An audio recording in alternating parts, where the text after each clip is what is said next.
Jangan menjadi orang yang pandai melihat kekurangan orang lain, akan tetapi buta di dalam melihat kekurangan sendiri. Oleh sebab itu, orang yang pandai berbicara tapi tidak beramal dengan apa yang dia ucapkan disebut oleh Allah Subhanahu wa taala, kaburat maqtan indallah an taqula ma la taf'alun.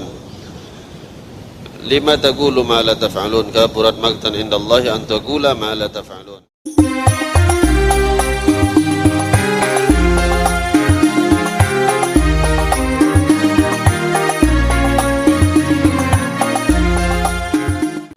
Yang mana pada pertemuan yang lalu Al-Habib Muhammad bin Abdullah bin Syekh Al-Aidrus yang kita bacakan kalamnya menyampaikan bahwasanya sebelum kita ingin memberikan hidayah atau ingin memberikan nasihat kepada orang lain, maka hendaklah kita memikirkan atau kita mengutamakan nasihat tersebut kepada diri kita terlebih dahulu.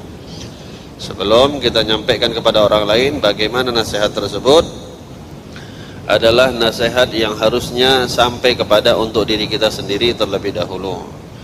Jangan menjadi orang yang pandai menasihati orang lain tetapi tidak pandai menasihati diri sendiri. Jangan menjadi orang yang pandai melihat kekurangan orang lain akan tetapi buta di dalam melihat kekurangan sendiri. Oleh sebab itu, orang yang pandai berbicara tapi tidak beramal dengan apa yang dia ucapkan disebut oleh Allah Subhanahu wa taala, kaburat maqtan indallah an taqula ma la taf'alun. Lima taqulu ma la taf'alun, kaburat maqtan indallah an taqula ma la taf'alun. Kenapa kalian banyak berbicara yang kalian tidak amalkan apa yang kalian sampaikan? Besar murka Allah Subhanahu wa taala akan sesuatu yang kalian sampaikan kepada orang lain, yang kalian ucapkan kepada orang lain tetapi kalian sendiri tidak mengamalkannya. Oleh sebab itu Sayyidina Ali bin Abi Thalib karramallahu wajhah, beliau menyampaikan dan beliau mengatakan, al-munafiq ilmuhu fi lisanih wal mu'min ilmuhu fi amalih. Yang membedakan antara orang munafik sama orang mukmin, kata Sayyidina Ali bin Abi Thalib, orang munafik ilmunya di lisannya, ilmunya hanya di ucapannya saja. Pandai dia berbicara, pandai dia merangkai kata, tapi hanya pandai bercakap saja, pandai berbicara saja. Tapi orang mukmin ilmuhu fi amalih. Orang mukmin itu nampak ilmunya itu bukan dari ucapannya, tapi dari amalnya, dari perbuatannya. Ya, selaras apa yang dia ucapkan dengan apa yang dia lakukan. Bukan ketika ceramah dipanggil masyarakat dai kondang, dai terkenal kemana-mana, tapi hanya pandai bercakap saja, pandai menarik perhatian orang saja, tapi tidak pandai menarik perhatiannya Allah. Dari mana kita bisa menarik perhatiannya Allah?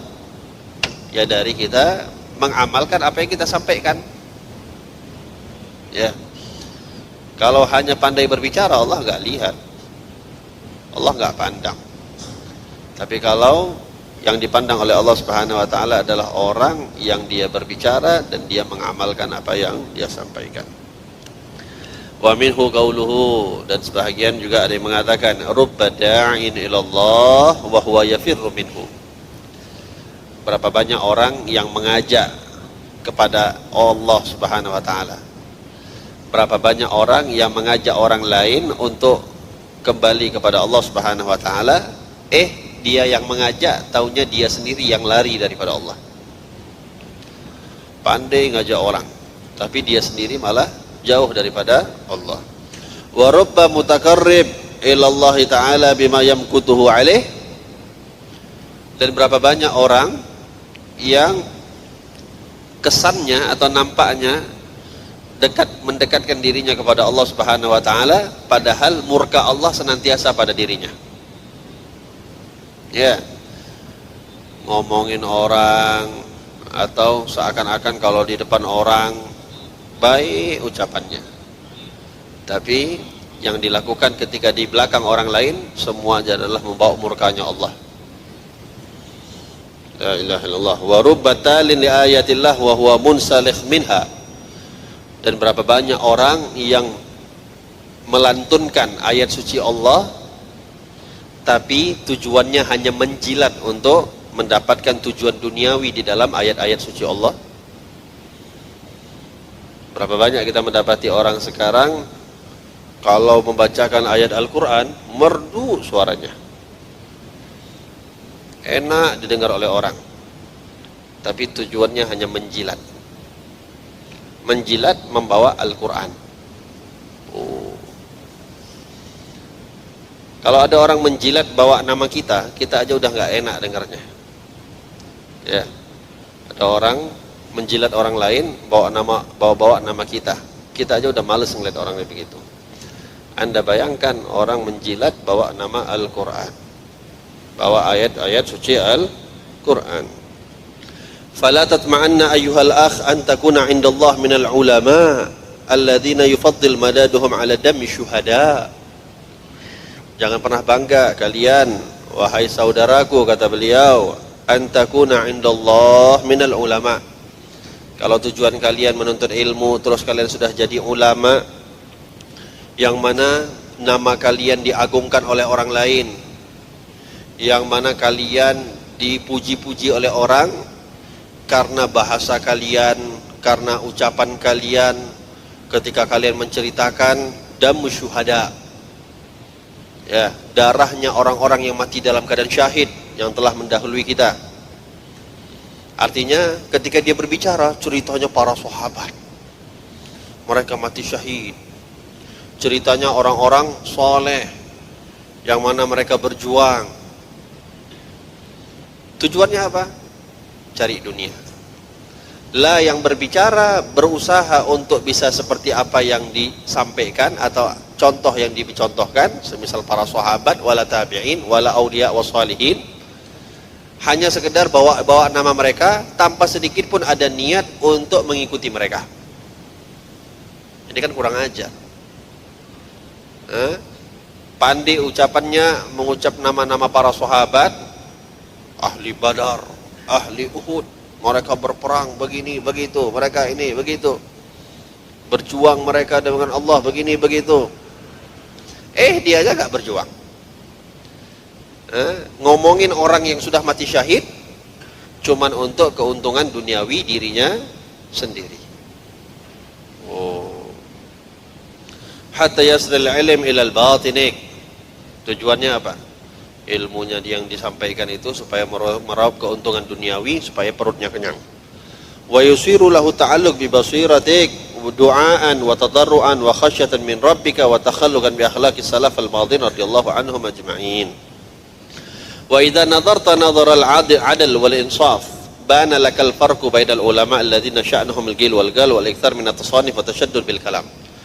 Kalau kalian yang melihat orang-orang yang pandai berbicara dan orang-orang ulama yang betul-betul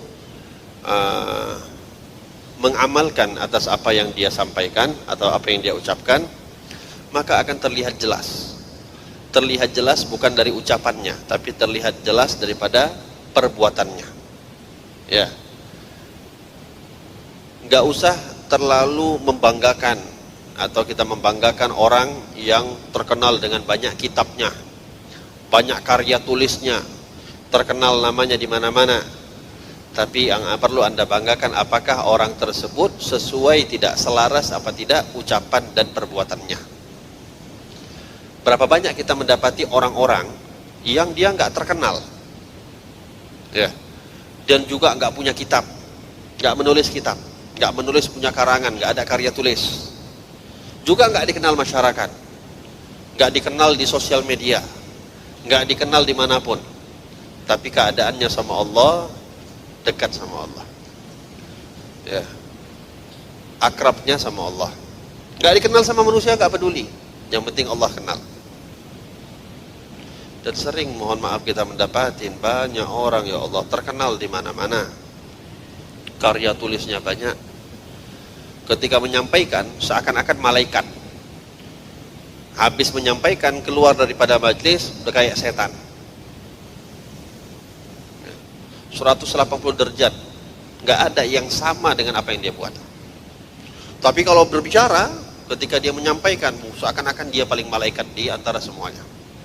Seakan-akan dia yang paling benar. Ini diperhatikan. Baik untuk diri kalian sendiri, Allahumma kalau ada di antara kalian yang menyampaikan nasihat kepada orang lain, perhatikan. Jangan hanya pandai kita berbicara di hadapan orang, tapi kita tidak pandai mengaplikasikan apa yang kita sampaikan di hadapan Allah. Ya. Kali ini banyak terjadi. Banyak sekali kita dapatin orang-orang semisal ini. Kalau ngomong, ini haram, ini enggak boleh, ini enggak boleh, itu enggak boleh. Pulang dia yang buat pertama kali. La ilaha illallah. Tamam. Wa bainal ulama sadr ula kal Hasan al-Basri alladhi kana syi'aruhu al-khauf al-jaza'.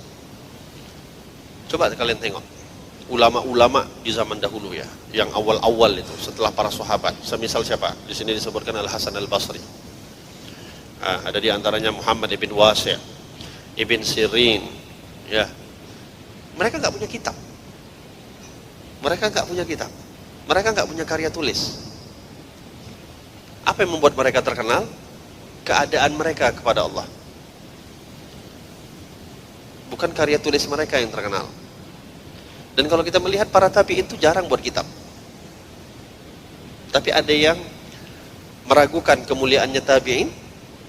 Mereka paling afdal setelah para sahabat. Ya, walaupun mereka enggak punya karya tulis. Tapi mereka adalah orang yang paling mengamalkan apa yang mereka sampaikan. Yang sering kita ceritakan pada pertemuan yang lalu, kita ceritakan bagaimana Sayyidina Al-Hasan Al-Basri tidak mau menyampaikan sesuatu kalau beliau belum mengamalkan. Sampai diminta oleh seorang budak untuk membebaskan budak, menceritakan tentang kemuliaan fadilah membebaskan budak karena beliau orang miskin. Beliau nabung dulu, setelah berapa minggu beliau beli budak, habis beli budak dibebaskan, baru beliau mau ceramah tentang kemuliaan membebaskan budak. Kenapa? Enggak mau sedikit pun bercerita yang belum diamalkan. Ya. La ilaha illallah. Kal Hasan al-Basri alladhi kana syi'aruhu al-khauf wal jaza'. Semisal Sayyidina Al-Hasan al-Basri, ulama-ulama terdahulu yang terkenal karena takutnya sama Allah. Terkenal karena ucapannya itu membuat orang dekat kepada Allah Subhanahu wa taala. Wa Muhammad bin Wasi', semisal juga Muhammad bin Wasi'. Begitu juga semisal Ibn Sirin, alladzi ruwiya anhu annahu kana idza stuftiya fi syai'in minal halal wal haram taghayyara launuhu khasyatan minallahi ta'ala.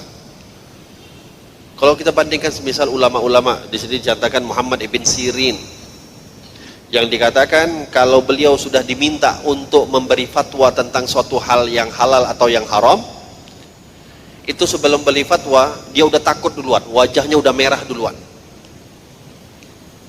Ya, wajahnya sudah memerah duluan. Kenapa? Takut sama Allah. Oleh sebab itu dikatakan ilmu itu bukan bikathratil gil wal gal. Ilmu itu bukan dengan banyaknya riwayat. Qaul ulama begini, qaul ulama begini. Akan tetapi dikatakan al ilmu khasyah kulluh yu'raf bidzaka ahluh. Hakikat ilmu dimiliki oleh seseorang adalah kalau orang tersebut tambah ilmunya, makin tambah takut sama Allah. Al-ilmu khasyah kulluh. Ilmu itu semuanya rasa takut. Yu'raf bidzaka ahluh. Makin ketahuan bagi orang yang memiliki ilmu tersebut. Punya ilmu, makin berani, makin banyak ilmunya, makin berani sama Allah. Hada ilmu la yuntafa bih sahibuh. Ilmu yang gak ada manfaatnya sama sekali untuk yang punya ilmu tersebut. Lebih bagus kita punya ilmu sedikit tapi membuat kita takut sama Allah, dibandingkan kalau punya ilmu banyak, gelarnya profesor, gelarnya doktor, tapi dia orang yang paling terdepan, membuat orang berani melawan kepada Allah. La ilaha illallah. Tamam. Wa ka Sufyan ats-Tsauri wa ka Sufyan bin Sa'id ats-Tsauri wa ma yurwa anhu min al-ulumil waz-zuhud wat-tawadhu.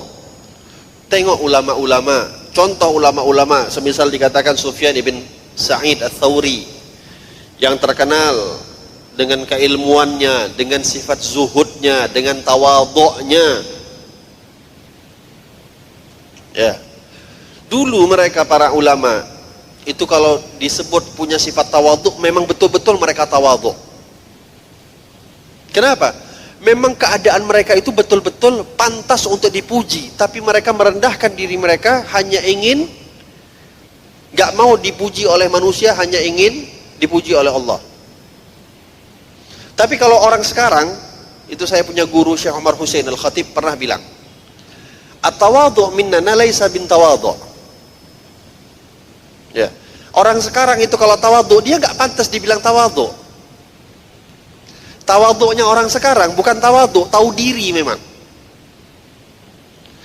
Artinya tawadhu ini kan merendahkan diri. Ya, tidak menyombongkan diri. Tapi bagi kita orang-orang semisal kita di zaman sekarang, kalau ada orang tawadhu, bukannya tawadhu itu, tapi memang tahu diri. Memang diri kita rendah. Tapi ulama-ulama dulu kalau memang mereka tawadhu, betul-betul tawadhu. Mereka orang yang betul-betul ibadahnya banyak sama Allah, ilmunya luar biasa, begitu luas, amalnya mereka cukup banyak, keadaan mereka betul-betul, ya Allah, hati mereka bersih. Tapi dengan semua yang mereka miliki, mereka sifat tawadhu. Lah kita, ilmu nggak ada, ibadah enggak, amal enggak. Terus sok-sokan mau tawadhu, bukan tawadhu, itu tahu diri. Yang lucunya bukannya malah tawadhu atau tahu diri, malah sombong. Udah ilmu nggak ada, ibadah tidak, amal tidak, sombong seakan-akan dia yang paling jadi wali. Oh, ini kebalik kita.